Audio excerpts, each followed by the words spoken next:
take a test for the selective service. We're going to get drafted in the Lord's Army, aren't we?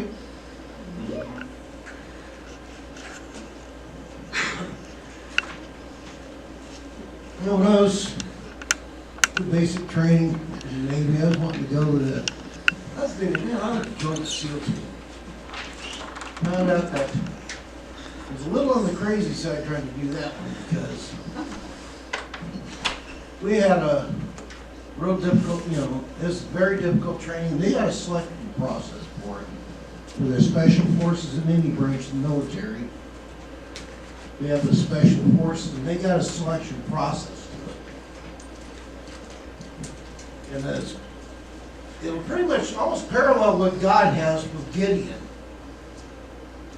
And then the book of Judges and chapter 7, verses 1 through 8 we're going through. You're going to see how a lot of this will parallel.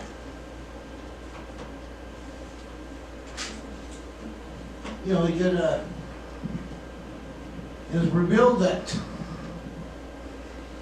revealing study of God's method of selecting the soldiers that to follow Gideon.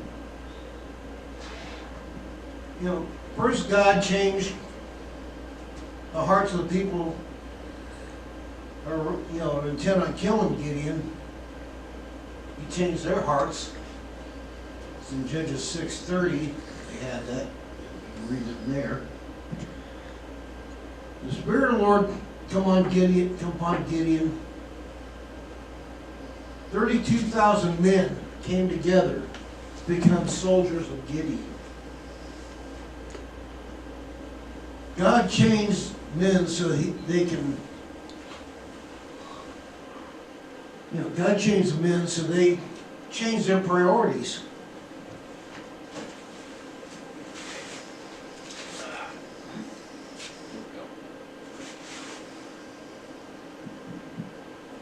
We've got to look at we need to look at one thing about the selection process that God did. Let's see how he vetted his soldiers here. How did he test Gideon's army? Well, first off, God chose soldiers that we're not afraid. If you look at verse 3 in chapter 7, if I can find verse 3, I'll be all right.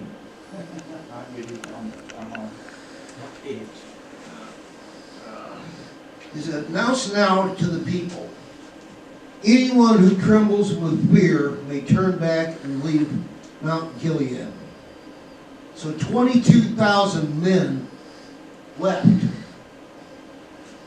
while 10,000 remained. That's 2/3 of his army already took off.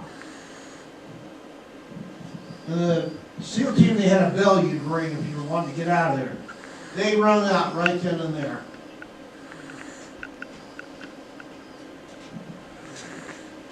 See, that's when God chose the first ones he set aside that were useless because they were afraid.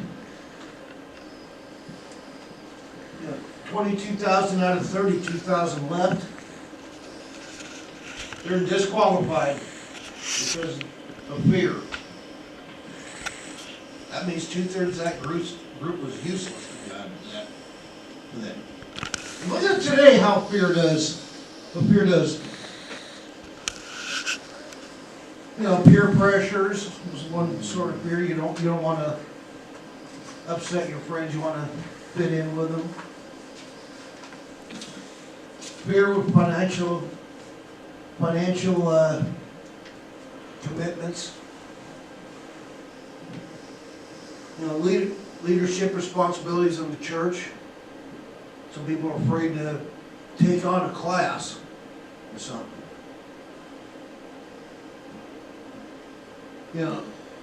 These are just a few of the things that fear disqualifies a lot of people. There's some phobias I'm going to share with you. Peladophobia, I'm hoping I'm reading these right. The fear of baldness or bald people. So Anybody has that, they're in trouble because they're gonna be running out that door if they see me, okay? You know, I just look at it. They say God has every hair in your head number. I'm real easy to keep track of.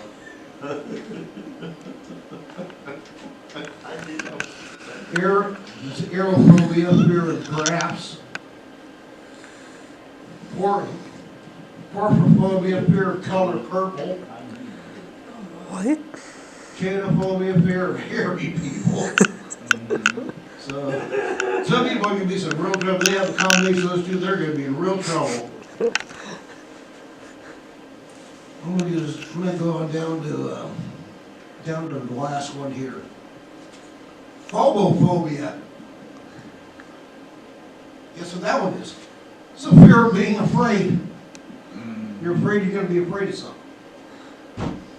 So yeah, you get some, it's from Tim Frazier's in his book, Nothing to Fear. You know, when we get so paralyzed with fear that we don't want to reach out to the community. We don't want to do something. You know, Joanna and I've been just pastoring the church. I was really scared to death taking over the pastor of the church here. You know what? You know, God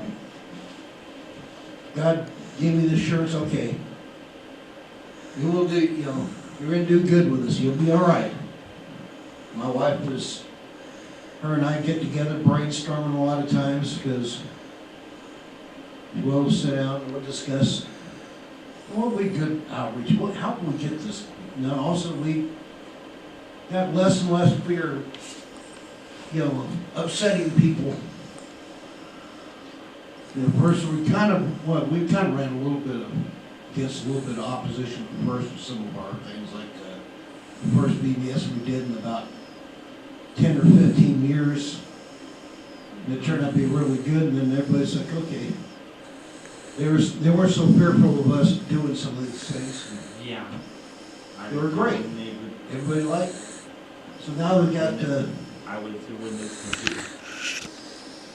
you know, things like that. When you start getting people reaching out to people, you come across you'll find that there's really nothing to be afraid of. And back to the fear, my dad used to be a drill instructor with the 82nd Airborne. So a lot of guys were scared to death in that first jump out of the plane. Thinking, well, why should I jump out of a perfect good airplane? Well, he said once the guys made their first jump, they realized there wasn't really nothing to be afraid of. Second test. He was looking for soldiers who were selfless, not selfish, but selfless. First he eliminated the fearful. Now he had to eliminate the self-indulgent. You know, we had to, you know, this is what they've gone through in Luke, verse 4 through 7. I'll tell you about that. And the Lord said to Gideon, there's still too many men. Take them down to the water. I will sift them for you there. If I say this one shall go with you, you shall go. But if I say this one shall not go with you, you shall not go. So Gideon took the men down to the river, or down to the water.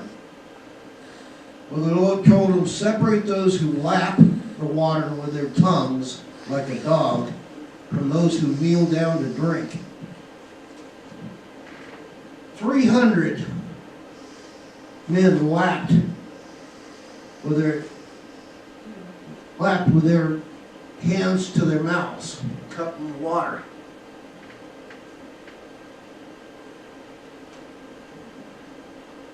And 300 men lapped with their mouths. All the rest got down on their knees to drink, you know, sticking their face in the water to drink.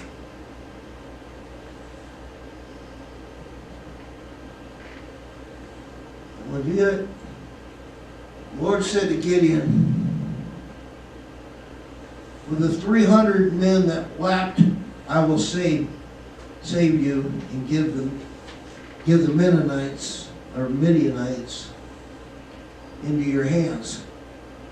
But all the other men go, each to his own place. So when you look at this, you want to eliminate the self-indulgence. He had 300, all but 300 men. He's fighting an army with just 300 men. He's fighting a big army. The guys ones did not look up to watch for the enemy. Of course, that's the ones that stuck their face in the water, drinking. Got down on hands and knees and started just drinking without looking up. They didn't watch for the enemy and they weren't looking out for their brother's needs, were they? A lot of self-indulgent people nowadays are rendered useless in God's kingdom because they're concerned only for their own needs. What can I get out of this? They never share, witness, teach, give. They won't even pray for others, some won't. We've heard of Isaac Newton's encounter with a falling apple that discovered the introduction of the law of gravity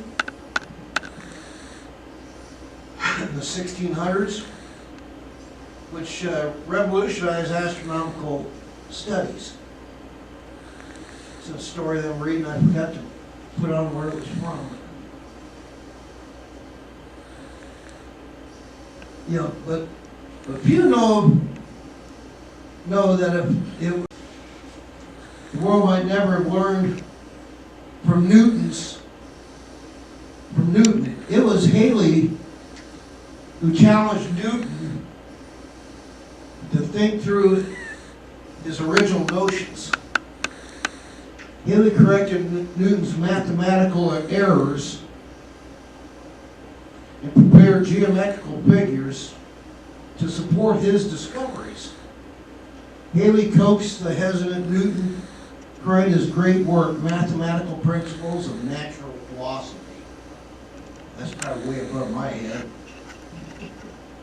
Haley edited, supervised the publication, and actually financed his printing.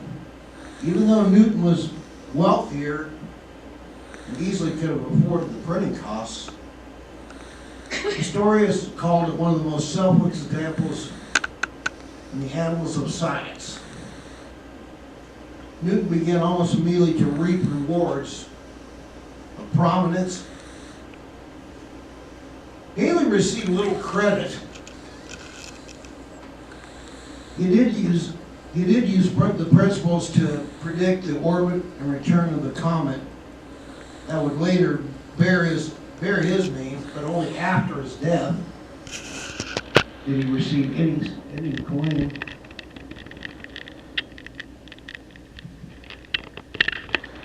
He had, and because the comet only returns every 76 years,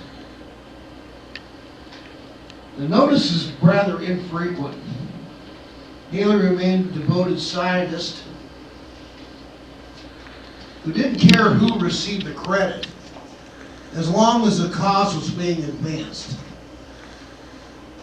Others who played Haley's role, John the Baptist, for instance, said he must become greater.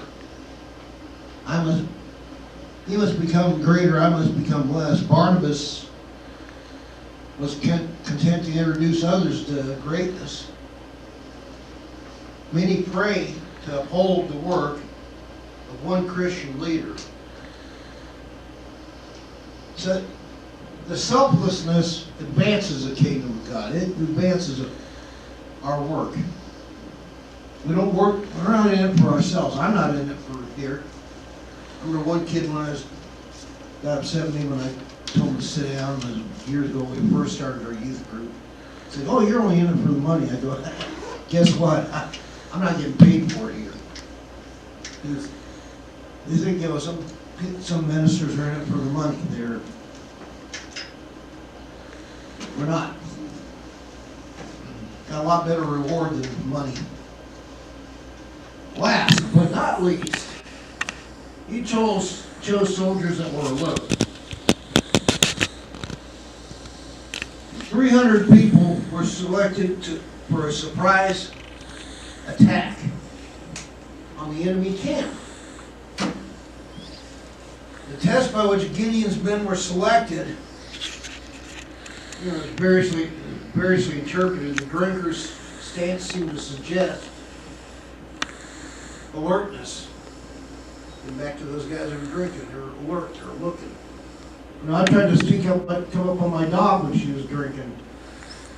You know, you'd think the dog was, they're alert, they know what's around them.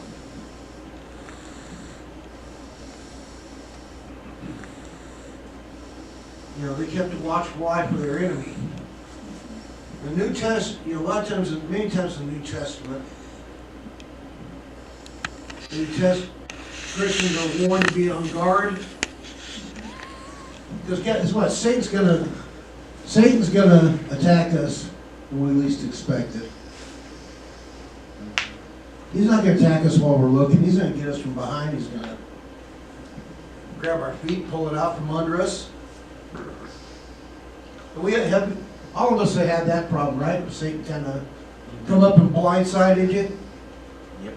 In other words, sucker punched you.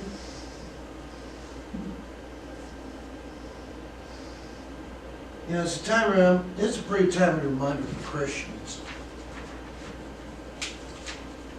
You know, Paul's words actually reminds us in Philippians 3:2 to beware of evil workers. People that are, you know, that might have on the outside seem like they're really trying to help you with a Christian walk, and behind the scenes they're not.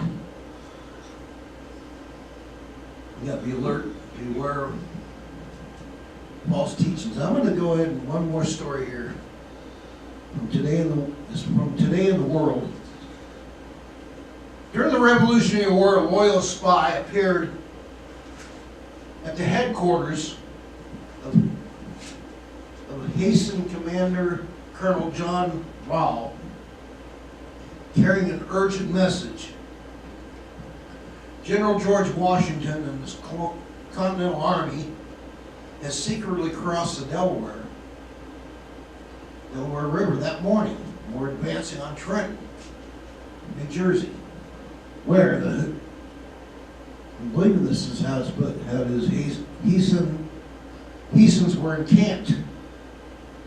Hessens, Hessins, okay. Yeah. Hooked on phonics works for me. By the way, you called Haley. It should be Hallie. Well, I'm not worried about that. That's common. But we're talking about the Haitians that fought. The spy was denied an audience with the commander. And instead wrote his message on a piece of paper. A porter took the note to the Hessen colonel, but Rao was involved in a poker game. He stuffed the unread note into his pocket. When the guards at the Hessen camp began firing the muskets in a futile attempt to stop Washington's army, Rao was still playing cards. Without time to organize, the Hessen army was captured. The battle occurred the day after Christmas in 1776. Giving the colonials a late present, their first victory of the war. You know, God's searching, we look at that, that's pretty much when you're not paying attention, you're going to get blindsided. You will get caught. You'll get snagged, snared in Satan's little traps. You know, God's searching for some good soldiers. Can we pass that test? I don't want to start sounding like a drill instructor in here. Yeah, we pass that test. You know, the requirements demanding, which are fearlessness, selflessness, and alertness. We're gonna be having an invitation, inviting for that prayer needs, whatever your decision is. I'm here.